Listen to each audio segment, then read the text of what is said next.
உறவுகள் அனைவருக்கும் அன்பான வணக்கங்கள். என்னதான் வீட்டில் எல்லாரும் கிளம்பி உட்காந்துருந்தாலும் பாண்டி வீட்லேயும் ரொம்ப நேரம் வெயிட் பண்ணி பார்த்துட்டு இன்னும் அரை மணி நேரம் தான் இருக்குது, இன்னுமே வரலையே அப்படின்னு சொல்லி அவங்கெல்லாம் டென்ஷன் ஆகி பேசும்போது வானதி வந்து பாண்டியனுக்கு ஃபோன் பண்ணி பார்க்குறாங்க. ஃபோன் கண்டினியூவாக சுவிச் ஆஃப்னே அவங்களுக்கு வந்துட்டுருக்கு. அப்போவே வந்து அவங்க சுவிச் ஆஃப்னு வருதுங்கிறத வீட்டில் இருக்கவங்க புரிஞ்சுக்கிறாங்க. அவங்க அம்மா பத்தாததுக்கு பயங்கரமாக திட்டுறாங்க. ஏண்டி பாத்தியா, பொண்ணு பார்க்க வர சொல்லுன்னு சொன்ன உடனே அவன் போனை சுவிச் ஆஃப் பண்ணி வச்சிட்டான், இதுலேருந்தே தெரியுது அவன் லட்சணம் அப்படின்னு சொல்லிட்டு அவங்க திட்டுறாங்க. உடனே அவங்க அப்பா இருந்துட்டு, நீ பாட்டுக்கு வாய்க்கு வந்ததெல்லாம் பேசிகிட்டு இருக்காத, அந்த பையன் என்னவோ நல்ல பையனாக தான் எனக்கு தெரியுறான் அப்படிங்கிறாங்க. என்னத்தையா நல்ல பையனாக தெரியுறான்? இத்தனை நாள் வந்துட்டு இவளை சுற்றி வந்துட்டு இருந்தா, இவளும் அந்த கடையே கெதின்னு போய் உக்காந்துட்டு இருந்தா, இப்போ பார்த்தா பொண்ணு பார்க்க வர சொன்னதுக்கப்புறம் வரேன்னு சொல்லிட்டு கடைசியில் இப்படி வராமல் இருக்காங்களே அப்படின்னு சொல்லிட்டு அவங்க ஒரு சைடு திட்டிகிட்டே இருக்காங்க. ஸோ வானதி உடனே என்ன பண்ணிடுறாங்க, நான் அவங்க அண்ணனுக்கு ஃபோன் பண்ணுறேன் அப்படின்னு சொல்லி பண்ணும்போதுமே சேரனும் சொல்லிடுறாரு, நாங்கள் எல்லாருமே கிளம்பி தான்ப்பா உட்காந்துருக்கோம், பாண்டிக்காக தான் வெயிட் பண்ணிட்டு இருக்கோம், இன்னும் அவன் வரலப்பா அப்படிங்கிறாங்க. என்னென்ன நானும் ஃபோன் பண்ணுறேன், பாண்டி நம்பர் சுவிச் ஆஃப்ல வருது அப்படிங்கிறாங்க. ஆமாப்பா நாங்களும் தான் ஃபோன் பண்ணோம், சுவிச் ஆஃப்னு தான் வருது அப்படிங்கிறாங்க. என்னென்ன இப்படி பொறுப்பே இல்லாமல் பேசிகிட்டு இருக்கீங்க அப்படின்னோடனே இப்போ சேரனுக்கே ஒரு மாதிரி ஆகுது. அவர் ஸ்பீக்கரில் போட்டு தான் பேசுகிறாருங்கும்போது இந்த கேட்டோடனே நிலாவுக்கே கோவம் வந்துடுது. அப்படியே ஒரு மாதிரி பார்க்குறாங்க. இருப்பா அப்படின்னு சொல்லிட்டு நிலாவை அப்படி சமாதானப்படுத்துகிற மாதிரி கையை கட்டிட்டு, ஏன்பா வனதி பாண்டி இன்னும் வரலன்னு தானேப்பா நான் சொன்னேன், நாங்களாம் கிளம்பி தானேப்பா இருக்கோம் அப்படின்னு சொல்லிட்டு சேரன் சொல்கிறாங்க. சரிண்ணே, ஃபோன் சுவிச் ஆஃப்னு வருதுன்னு தெரியுதுல்ல உங்களுக்கு, அப்போ யாராவது வண்டி எடுத்துகிட்டு போய் தேட வேண்டியதானே, ஏன் வீட்டில் என்ன 2 பேர் இருக்காங்கல்ல, அவங்க யாராவது ஒருத்தர் போயிட்டு தேட வேண்டியதானே, இங்கே நேரம் ஆகுது, எங்கள் வீட்டில் திட்டுறாங்க அப்படின்னு சொல்லிட்டு வானதி இப்போ திமிராகவே பேசுகிறாங்க. அதுவுமே அவங்கெல்லாம் கேட்டுட்டு பல்லவனுக்கும் அப்படியே நிலாவுக்கும் ஒரு மாதிரி ஆகுது. என்ன நீ இப்படி பேசிகிட்டு இருக்கு வானதி அப்படின்னு சொல்லிட்டு பல்லவன் சொல்கிறாரு. சரி இருடா, டென்ஷனில் இருப்பாங்க போல இருக்கு அப்படின்னு சொல்லிட்டு நிலாவும் விட்டுடுறாங்க. ஸோ ரொம்ப நேரம் ஆகியும் பாண்டியும் வீட்டுக்கு வரல, ஃபோனும் போக மாட்டேங்குது அப்படிங்கும்போது இப்போ வந்து நடேசன் கேட்குறாரு, என்னடா நினச்சிட்டு இருக்காம, மணி ஆகிக்கிட்டே இருக்க, நல்ல நேரம் போனதுக்கப்புறம் போய் அவங்க வீட்டுக்கு போகிறதா, முத போகிறது நல்ல நேரத்தில் போகிறது இல்லையா அப்படிங்கிறாங்க. நான் என்னப்பா பண்ணுறது, அவனை காணமேப்பா அப்படிங்கிறாங்க. என்னத்தையோ பண்ணி தொலைங்க அப்படின்னு சொல்லிட்டு அவர் பாட்டுக்கு போய் வெளியில் உட்காந்துடுறாரு. ஸோ சோழனுமே பார்த்துட்டே இருக்கும்போது நிலா என்ன சொல்லிடுறாங்க, எனக்கு என்னவோ இது சரியாக படலை, அன்றைக்கி வானதி வந்து சொல்லிட்டு போனதுலேருந்தே நானும் பார்த்துட்டு தான் இருக்கேன், பாண்டியோட முகமே சரியில்லை, நீங்கள் போய் என்னென்னு பார்த்துட்டு வாங்க, ஃபோன் சுவிச் ஆஃப்னு வருதுல்ல, எங்கே இருக்காருன்னு போய் பாருங்க அப்படின்னோடனே சோழன் வந்து சரிங்க நான் பார்த்துட்டு வரேன் அப்படின்னு சொல்லி கிளம்புறாரு. கூடவே பல்லவனும் இருண்ணே நானும் வரேன், நான் இங்கே இருந்தால் எனக்கும் டென்ஷனாக தான் இருக்கும் அப்படின்னு சொல்லிட்டு இப்போ 2 பேருமே கிளம்பி போயிடுறாங்க.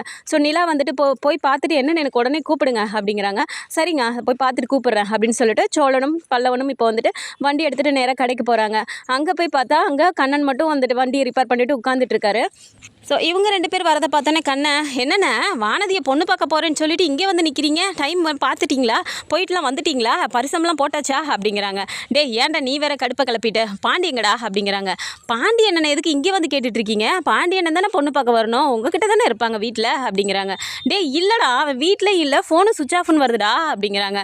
ஆனால் நானும் ஃபோன் பண்ணி பார்த்தேனே, இங்கே ஒரு கஸ்டமர் ஃபோன் பண்ண சொன்னாருன்னு, எனக்கும் சுவிச் ஆஃப்னு தான் வந்துச்சு, சரி பொண்ணு பார்க்க போகிற நேரத்தில் எதுவும் டிஸ்டர்ப் பண்ணக்கூடாதுன்னு அண்ணன் சுவிச் ஆஃப் பண்ணி வச்சிருக்குன்னு நான் நினச்சிக்கிட்டேன் அப்படிங்கிறாங்க. என்னடா இப்படி சொல்லிட்டு இருக்கான், அவன் வீட்டில் இல்லைடா, எங்கடா போயிருப்பான் அவன் அப்படின்னோடனே, என்கிட்ட எதுவும் சொல்லலையேண்ணே, எனக்கு தெரியாதேண்ணே அப்படிங்கிறாங்க. சரி இவங்க 2 பேர் பேசிக்கிறாங்க. இப்போ பல்லவன் உடனே, என்னண்ணே அண்ணன் இப்படி பண்ணுது, என்னாச்சுன்னு தெரியலையேண்ணே, ஒருவேளை அவங்க 2 பேருக்குள்ளே ஏதாவது பிரச்சனையாக இருக்குமோ அப்படின்னு சொல்லி பல்லவன் கேட்குறாரு. உடனே அப்படி இருந்தால் வானதி இப்போ சொல்லியிருக்கோம்லடா, நல்லா தானடா அதுவும் பேசுனுச்சு அப்படின்னோடனே, ஆமாம் நல்லா தான் பேசுனுச்சு, நான் தான் கேட்டேனே, உடனேவே அது அப்படி மிரட்டுது, பொறுப்பு இல்லையா, அப்படி இப்படிலாம் கேட்குது அப்படின்றாங்க. சரி விடுறா, அந்த பொண்ணோட பேச்சே அப்படி தான், அதுக்கு என்னடா பண்ண முடியும் அப்படிங்கிறாங்க. இல்லைண்ணா இது சரியே இல்லை, அது பேசுகிறத அப்பையிலேருந்து நானும் பார்த்துட்டு தான் இருக்கேன், ஒரு மாதிரி திமிரா அப்படி தான் பேசுது அது அப்படிங்கிறாங்க. என்ன பிரச்சனை போயிட்டுருக்கு, இப்போ வந்து அது பேசுகிறத சொல்லிட்டு இருக்க, அவன் முன்ன பின்ன இப்படி பேசிகிட்டு இருக்காளா, எப்போ பாரு அப்படி தான் பேசுகிறா, கொஞ்சம் வாய் நீளம் தான், அதுக்கு என்ன பண்ணுறது, அவன் லவ் பண்ணி தொலைச்சிட்டானே அப்படின்னு சொல்லி சோழனும் சொல்கிறாரு. சரிண்ணே இப்போ பாண்டி அண்ணனை எங்கே போய் நம்ம தேடுறது அப்படின்றாங்க. சரி வாடா இப்படியே போய் பார்ப்போம் எங்கேயாவது இருக்கானான்னு சொல்லிட்டு அப்படின்றாங்க. ஏன்னா பாண்டியனை அப்படிலாம் போகிற ஆளா, எங்கடா நம்ம போய் தேடுறது அப்படிங்கிறாங்க.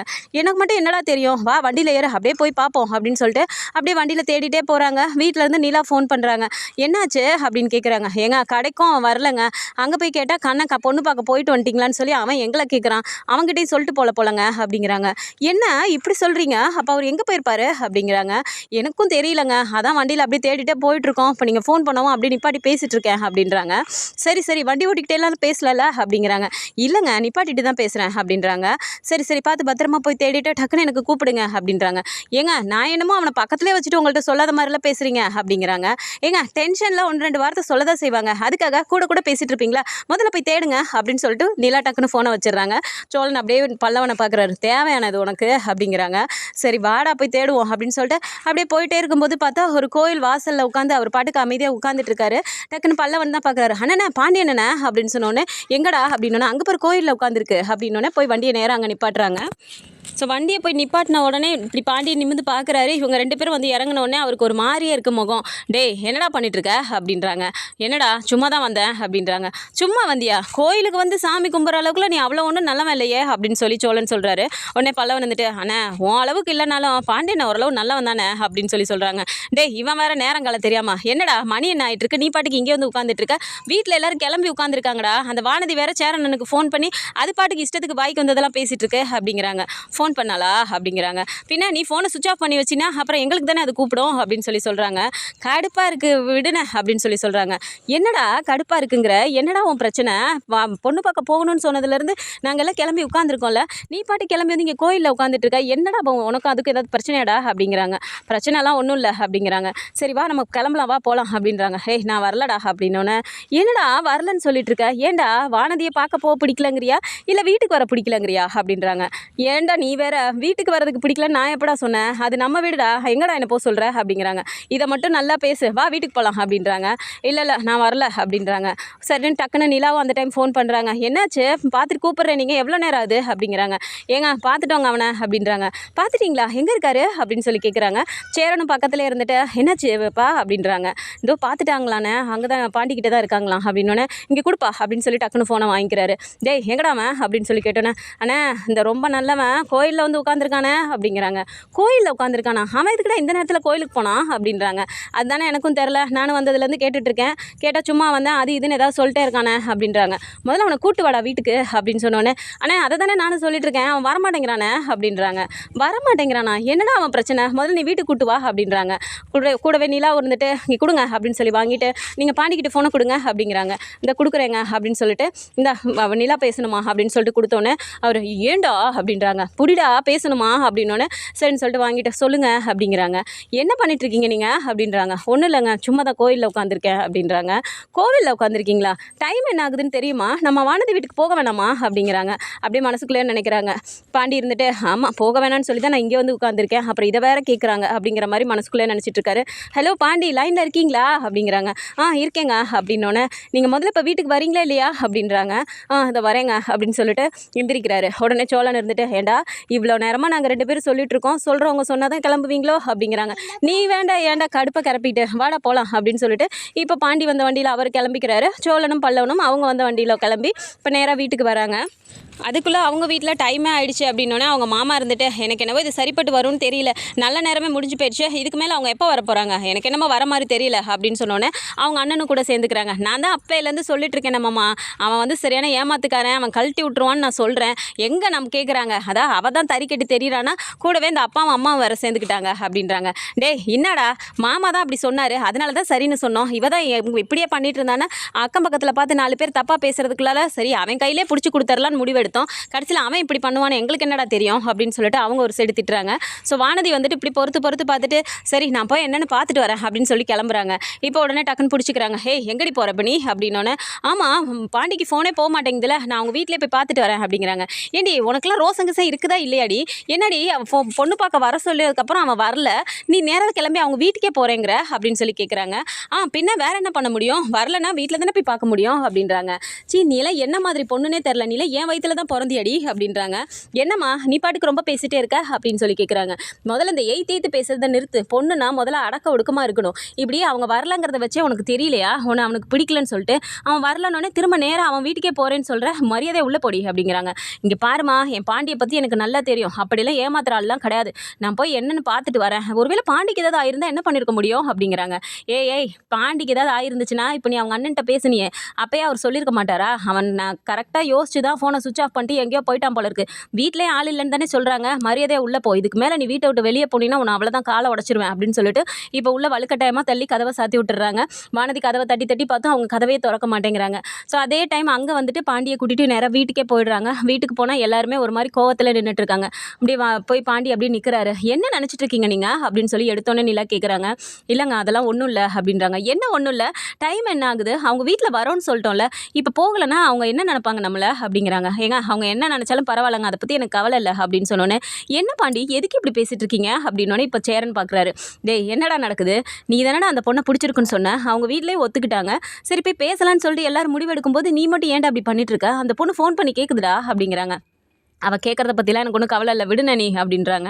ஸோ எல்லாருமே மாற்றி மாற்றி கேள்வி கேட்கும்போது பாண்டியால் எதுவுமே பேச முடியல. அப்படியே அமைதியாகவே நின்றுட்டு இருக்கும்போது ஏதாவது பதில் பேசுடா, எதுக்குடா இப்படி பண்ண அப்படின்னு சொல்லி எல்லாருமே கேட்குறாங்க.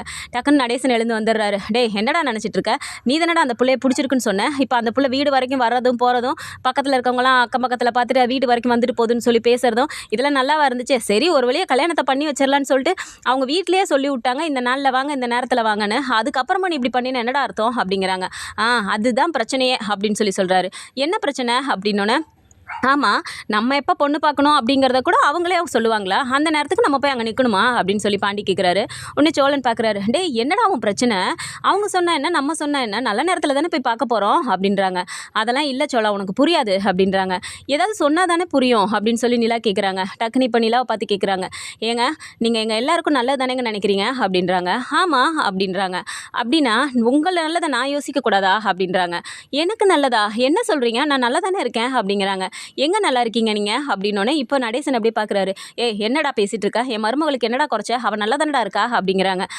நீயும் இந்த வீட்டில் பெரிய மனுஷனாக இருக்க தானே, ஏதாவது ஒன்று சொல்கிறியா, அவங்க சின்ன சின்ன தப்பு பண்ணாலும் இது தப்புமான்னு சொல்லிட்டு சொல்லி திருத்தணும், அதெல்லாம் சொல்லாமல் அவங்க அந்த வீட்டில் இருந்தால் போதும் மட்டும் நீ உன் இஷ்டத்துக்கு இருந்துகிட்டே இருந்தீங்கன்னா அப்படி தான் இருக்கும் அப்படின்னு சொல்லி பேசுகிறாரு. இப்போ நடேசனுக்குமே ஒன்றுமே புரியல. சேரன் பார்த்துட்டு என்ன தாண்டா பேசுகிற, நீ கொஞ்சம் தெளிவாக பேசண்டா அப்படிங்கிறாங்க. ஆமாம் எனக்கு ஒரு நல்லது நடக்கணும்னா அவங்களுக்கு முதல்ல ஒரு நல்லது நடத்தி வைங்க, அதுக்கப்புறமா எனக்கு அதை பற்றி பேசலாம் அப்படின்றாங்க.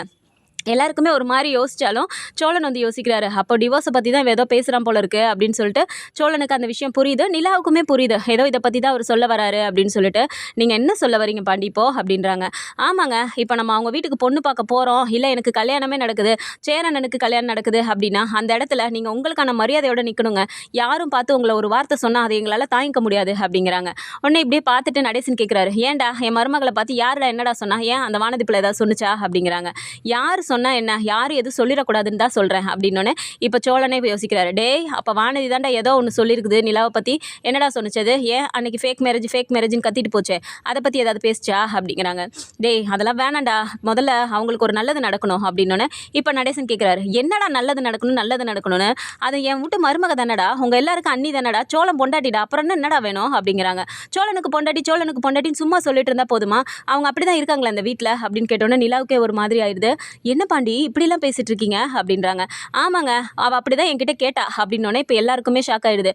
என்னடா கேட்டுச்சு அந்த பொண்ணு அப்படின்னு சொல்லி இப்போ சேரன் கேட்குறாரு. ஆமாம் அன்றைக்கி வந்து என்கிட்ட சொல்கிறாவ பொண்ணு பார்க்க வாங்கன்னு சொன்னோன்னே நான் எதோ சொல்லி சமாளிக்கிறேன், அண்ணனுக்கு கல்யாணம் பண்ணதுக்கப்புறம் தான் நான் பண்ண முடியும், இப்போ அவசரப்பட முடியாது அப்படின்னு சொன்னேன், அதுக்கும் அதான் அவங்க பொண்ணு ரெடியாக இருக்குல்ல அதை பண்ணுங்கிற மாதிரி பேசினா. சரி அதுக்கப்புறம் வீட்டில் இன்னும் ரூம் எல்லாம் பத்தாது, உன்னை கூப்பிட்டு வந்து எங்கே நான் வைக்க முடியும், அதனால் ரூம் எல்லாம் கட்டிட்டு பண்ணிக்கலான்னு நான் சொன்னதுக்கு அவன் என்ன வார்த்தை சொன்னான்னு தெரியுமா அப்படின்றாங்க. ஏன் அப்படி என்ன சொன்னிச்சு அப்படின்னு சொல்லி சோழன் கேட்குறாரு. இவங்க இருக்க ரூமு சும்மா தான் அவங்க அந்த ரூமில் இருக்காங்களாம், நீங்கள் 2 பேரும் புருஷன் பொண்டாட்டியெல்லாம் வாழலையாம், கடமைக்கு தானே அந்த வீட்டில் இருக்காங்க, அவங்க தான் டிவோர்ஸ் அப்ளை பண்ணியிருக்காங்க, அந்த வீட்டை விட்டு எப்பயுமே அவங்க போகிறவங்க தானே, அதனால் அவங்கள முதல்ல வீட்டை விட்டு வெளியே அனுப்ப, இல்லைனா ஹாஸ்டலில் எங்கேயாவது கொண்டு போய் சேர்த்து விடுன்னு சொல்லி அவள் என்கிட்டே சொல்கிறா. இதெல்லாம் கேட்டுட்டு அவளை பொண்ணு பார்க்கறதுக்கு அதுவும் அவங்க சொன்ன நாள்லேயே நான் வந்து அங்கே நிற்கணுமா, அப்படி ஒரு கல்யாணம் எனக்கு தேவையா அப்படின்னு சொல்லி கேட்குறாரு. இதை கேட்டோன்னே நிலாக்கு அப்படியே ஆடி போயிடுது. வானதி அப்படியே சொல்லிச்சு அப்படிங்கிறாங்க. அப்படி தாங்க அவள் சொல்கிறா, அவள் இப்போவே அப்படி உங்களை எடை போட்டு வச்சிருக்கானா, அதுக்கு காரணம் யார் அப்படின்னோன்னே இப்போ நடேசன் பார்க்குறாரு. என்னடா இப்போ என்ன நடந்து போச்சு, என் மருமகளுக்கு என்னடா குறைச்ச, அவளுக்கு பக்கத்துல எல்லாம் அந்த வானதி பிள்ளையால் நிற்க முடியுமா முதல்ல அப்படிங்கிறாங்க. சரி நீங்கள் பேசுகிறதெல்லாம் வாஸ்தவம் தான், அப்படி அதுக்கான அந்த இதோட இவங்க என்ன இருக்காங்க அப்படின்னு சொல்லி கேட்டோன்னே சேரன் கேட்குறாரு, என்னடா எதுக்குடா திரும்ப திரும்ப இதே பேசிகிட்டு இருக்க, என்னதான்டா இப்போ பண்ண சொல்கிற அப்படின்றாங்க. ஆமாம், சோழனும் அவங்களும் வந்துட்டு இந்த வீட்டில் முறையாக அவங்க வாழணும். அவங்க கழுத்தில் முதல்ல தாலி போட்டிருக்காங்களா, அவங்க பாட்டு கழட்டி வச்சுட்டாங்க. ஒரு சின்னதாக செயினை போட்டுட்டு தான் போயிட்டு வந்துட்டு இருக்காங்க. அப்போது இவளே இப்படி பேசுகிறான்னா இன்னும் அவள் குடும்பம் இதுக்கப்புறம் இன்னும் யார் யாரெல்லாம் என்னென்ன பேசுவாங்க, என் காது பட வந்த விஷயம் இது. இன்னும் தெரியாமல் யார் யார் என்னென்ன பேசுவாங்க, இவங்க எத்தனை வாட்டி ஆஃபீஸ்க்கு ரோட்டில் போயிட்டு வராங்க, எத்தனை பேர் பார்த்துருப்பாங்க. அப்போ அவங்களாம் யாராவது ஒருத்தர் கூட யோசிச்சிருக்க மாட்டாங்களா, என்ன அந்த குடும்பத்து மருமக சோழனுக்கு பொண்டாட்டின்னு சொல்லுது, கழுத்தில் தாலி இல்லைன்னு யாராவது யோசிச்சிருக்க மாட்டாங்களா அப்படின்னு சொல்லி கேட்குறாங்க. அப்படியே நிலாக்கு ஒரு மாதிரி இடிஞ்சு போன மாதிரி ஆகுது. அப்படியே ஒரு மாதிரி கஷ்டத்தில் நின்றுட்டு இருக்காங்க. சோழன் டக்குன்னு, டே எதுக்குடா இப்போ இப்படிலாம் பேசிகிட்டு இருக்க அப்படின்னு சொல்லி கேட்குறாங்க. உடனே நடேசன் இருந்துட்டு, இப்போ என்னடா உன் பிரச்சனை, என் மருமக கழுத்தில் தாலி இல்லாமல் இருக்கதா உனக்கு பிரச்சனையாக இருக்கா அப்படிங்கிறாங்க. என்னையா நான் ஒன்று சொன்னேன் நீ ஒன்று பேசிகிட்டு இருக்க அப்படிங்கிறாங்க. பின்ன என்னடா எப்போ பாரு அதையே சொல்லிட்டு இருக்க திரும்ப திரும்ப அப்படின்றாங்க. அவங்க கழுத்தில் தாலியை போட்டுட்டு சோழனுக்கு பொண்டாட்டியா அவங்க வந்துட்டு எனக்கு பொண்ணு கேட்க வந்தாங்கன்னா நான் போய் அங்கே பொண்ணு கேட்குறேன். இல்லை போகும்போதே நம்ம அப்படி போனோன்னா அவளோட பார்வை அப்படி தான் இருக்கும். இவங்க வீட்டை விட்டு வெளியே போகிறவங்க தானே, அவங்க என்ன முறையாக வந்தவங்களா அப்படிங்கிற மாதிரியே தான் அவள் பாப்பா. அப்படிங்கும்போது அப்போது இவங்களுக்கு அந்த இடத்துல என்ன மரியாதை இருக்கும், எனக்கு இவங்களுக்கு வந்துட்டு எந்த இடத்துலையும் மரியாதை குறைவாக நடக்கக்கூடாது அப்படின்னு சொல்லி சொன்னோன்னே அவங்க எல்லாருக்குமே புரியுது நிலாவை யோசிச்சு தான் அவர் சொல்கிறாருன்னு சொல்லிட்டு. இப்போ நிலாவே சொல்கிறாங்க, இப்போ என்ன பாண்டி நான் கழுத்தில் தாலியெல்லாம் போட்டுட்டு வந்துட்டு உங்கள் வானதியை வந்து பொண்ணு கேட்கணும்னு சொல்கிறீங்களா அப்படிங்கிறாங்க. ஏங்க நீங்கள் பேருக்கு அதை போட்டுட்டு வரக்கூடாதுங்க, இதோ அன்றைக்குமே வானதி வீட்டில் வந்து பிரச்சனை பண்ணாங்கன்னொன்னே நீங்கள் வேகமாக தாலியை கழுத்தில் போட்டுட்டு வந்தீங்க. நான் அவள் மூஞ்சுக்கு முன்னாடி போய் சொல்லுங்க, அவள் எங்கள் சோழனனோட ஒய்ஃபு, அவங்க எங்கள் வீட்டில் தான் இருப்பாங்க, அவங்க டைவர்ஸ்லாம் வாங்கிட்டு போக மாட்டாங்க, அவங்க தான் வீட்டுக்கு முதல்ல வந்த மருமக, அதுக்கப்புறம் தாண்டி நீன்னு சொல்லிட்டு அவள் மூஞ்சில் அடித்த மாதிரி நான் சொல்லணும், அதுதாங்க நான் கேட்குறேன் அப்படின்னு சொல்லி சொல்கிறாங்க. நிலா அப்படியே ஒரு நிமிஷம் அப்படியே யோசிக்கும்போது டக்குன்னு வந்துட்டு இப்போது கேட்குறாரு, ஏங்க உங்களுக்கு இந்த வீட்டில் இருக்க எல்லாரையும் எங்களை பிடிக்கும் தானே அப்படிங்கிறாங்க. என்ன இப்படி கேட்குறீங்க, உங்கள் எல்லாரையுமே எனக்கு பிடிக்கும் அப்படிங்கிறாங்க. எல்லாரையும்னா நான் சோழனையும் சேர்த்து தான் கேட்டுட்ருக்கேன் அப்படின்றாங்க. உடனே சோழன் அப்படியே பார்க்குறாரு, நிலாவும் அப்படியே பார்த்துட்டு பிடிக்கும் ஏன் அப்படி கேட்குறீங்க அப்படிங்கிறாங்க. பிடிக்கும் இல்லைங்க, அப்புறம் என்னங்க பிரச்சனை, சோழன் கூட சேர்ந்து வாழலாம்ல நீங்கள் அப்படிங்கிறாங்க. அப்படியே யோசிச்சுட்டே இருக்கும்போது சோழன் டக்குன்னு, டே இப்போ ஏன்டா நீ இந்த பிரச்சனையை கூப்பிட்டு வர, உன் பிரச்சனையை ஃபஸ்ட்டு முடிக்கலாம்டா, இங்கே இப்போ நம்ம அங்கே போகாததுக்கே அவங்க வீட்டில் என்னென்னலாம் நடக்குதோ தெரியல அப்படிங்கிறாங்க.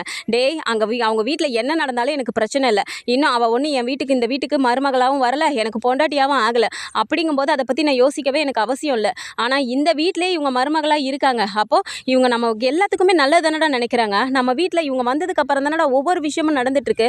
அப்படி இருக்கும்போது இந்த வீட்டில் இருக்கவங்கள பற்றி அவள் எப்படிடா அப்படி பேச முடியும், அவள் மூஞ்சில் அடித்த மாதிரி நான் சொல்லணும்னா தயவு செஞ்சுங்க நீங்கள் சோழன் கூட சேர்ந்து வாழணுங்க, எனக்கு அது ஒன்று மட்டும் பண்ணுங்கள், எங்கள் எல்லாருக்கும் நீங்கள் நல்லது நினைக்கிறீங்களா, நீங்கள் நல்லா இருக்கணும்னு ஆசைப்படக்கூடாதா அப்படின்னு சொல்லி பாண்டி கேட்டுட்டு அப்படியே ஒரு மாதிரி கண்ணெல்லாம் கலங்குறாரு. நிலாவுக்கு ஒரு மாதிரி ஆகுது, என்ன பாண்டி இப்படிலாம் பேசிட்டு இருக்கீங்க அப்படிங்கிறாங்க. நான் உண்மையை தாங்க பேசிட்டு இருக்கேன் அப்படின்னு சொல்லும்போது இப்போ நடேசன் வந்து சொல்கிறாரு, மா நிலா இங்கே பாருமா, நான் வந்து உங்ககிட்ட பேசணும்னு நினச்சேன், ஆனால் இதுக்கான நேரம் எதுவும் வரலை, அப்போதைக்கு நான் பேசிக்கலான்னு பொறுமையாக இருந்தேன், ஆனால் பாண்டி அவன் மனசில் இருந்த எல்லாத்தையும் உங்ககிட்ட கொட்டிட்டாமா, அவன் வயசில் சின்னவனாக இருந்தாலும் எல்லாத்தையும் வந்துட்டு முறையாக சொல்லியிருக்காமா அப்படின்னு சொல்லி சொல்கிறாங்க. சேரன் அப்படியே பார்க்குறாரு, அப்பா எதுவாக இருந்தாலும் இந்த விஷயத்தில் நம்ம வந்து நிலாவை போட்டு இது பண்ணக்கூடாதுப்பா, இது நிலா வாழ்க்கை சம்மந்தப்பட்டதுப்பா, சோழன் மேலேயும் தப்பு இருக்குல்ல, அப்போ நிலாவுக்கா மனசு வந்து அதுவாக பண்ணணும்ப்பா, நம்மளோட இஷ்டத்துக்காக நிலா பண்ணுச்சுன்னா அது நல்லா இருக்காது இல்லைப்பா, இது நிலாவோட வாழ்க்கை இல்லைப்பா அப்படிங்கும்போது சோழன் அப்படியே பார்க்குறாரு, அதானே எல்லாரும் சேர்ந்து வந்தாலும் உன் பாசமலர் கதையை இங்கே கொண்டு வந்துருவியே, தங்கச்சி தங்கச்சின்னு சொல்லிட்டு அவளே மனசு மாதிரி வருவான்னு நான் எதிர்பார்த்தேன், இப்போ நீயே வந்து குட்டையை குழப்பறியே, நீ எனக்கா அண்ணன், அவளுக்கு தான் அண்ணனாவே நீ முழுசாக மாறிட்டனே அப்படின்னு சொல்லிட்டு மனசுக்குள்ளாரே நினச்சிட்டு பார்க்குறாரு. என்னடா சோழா அப்படி பார்க்குற அப்படின்னோடனே, ஒன்றும் இல்லைண்ணே ஒன்றும் இல்லை, நீ பேசு அப்படின்னு சொல்லி பார்க்குறாரு. உடனே நிலா இந்த இடத்துல சொல்கிறாங்க, இங்கே பாருங்க என்னால் உங்கள் யாருக்கும் வந்து எந்த பிரச்சனையும் வரக்கூடாது, நான் இப்படி இருக்கதான் உங்களுக்கு பிரச்சனைனா நான் தாராளமாக கழுத்தில் தாலியை போட்டுக்கிறேன் அப்படிங்கிறாங்க. ஏங்க நான் உங்களை தாலியை கழுத்தில் போடுங்கன்னு நான் சொல்லலைங்க, முழுசாக சோழனை ஏற்றுக்கிட்டு சோழனுக்கு பொண்டாட்டியா நீங்கள் இந்த வீட்டில் கம்பீரமாக இருக்கணுங்க, உங்களுக்கு அப்புறமா தான் யாராக இருந்தாலும், ஏன் சேரனனுக்கே கல்யாணம் பண்ணாலும் இனிமேல் வரப்போகிறவங்க அதுக்கப்புறமா 2வது மருமகன் தான் சொல்லுவாங்க, அவங்க வந்துட்டு சேரனனுக்கு பொண்டாட்டியாக இருந்தாலும் அந்த அளவுக்கு நீங்கள் இந்த வீட்டில் கெத்தாக இருக்கணுங்க, அதை தாங்க நான் ஆசைப்பட்றேன் அப்படின்னு சொல்லி சொல்கிறாங்க. இருந்தாலும் நிலாவுக்கு வந்து ஒரு யோசனையாகவே இருந்தாலும் எல்லாருமே சொல்கிறதுனால சரி நான் பண்ணுறேன் அப்படின்னு சொல்லிட்டு அவங்க ஒரு சைடு முடிவெடுக்கிறாங்க. ஸோ இப்போ வானதி வந்து சொன்ன விஷயத்தினால பாண்டிக்கு வந்துட்டு இப்படி ஒரு யோசனை வந்திருக்கு, நமக்கு ஒரு விஷயம் நடக்கணும் அப்படின்னா அந்த இடத்துல வானதியோட வாயை அடைச்சிட்டு அதுக்கப்புறமா தான் நம்ம கல்யாணம் பண்ணணும். ஏன்னா வீட்டுக்குள்ளே வரும்போதே வந்துட்டு இவங்க வந்து நிலாவை வந்துட்டு இந்த மாதிரி பேசுகிறது, இந்த மாதிரி ஒரு எடை போட்டு வச்சுருக்கிறதுலாம் வந்துட்டு நல்லதே இல்லை அப்படின்னு சொல்லிட்டு அவர் யோசிச்சு ஒரு முடிவு எடுக்கிறாரு. ஸோ இந்த மாதிரியான கதைக்களம் வந்தால் நல்லா இருக்கும்னு நினச்சிங்கன்னா மறக்காமல் நம்மளோட சேனலை சப்ஸ்கிரைப் பண்ணிக்கோங்க. அண்ட் வீடியோ பிடிச்சிருக்கு அப்படின்னா சின்னதாக லைக்கை மட்டும் கொடுத்துருங்க. தேங்க்ஸ் ஃபார் வாட்சிங்.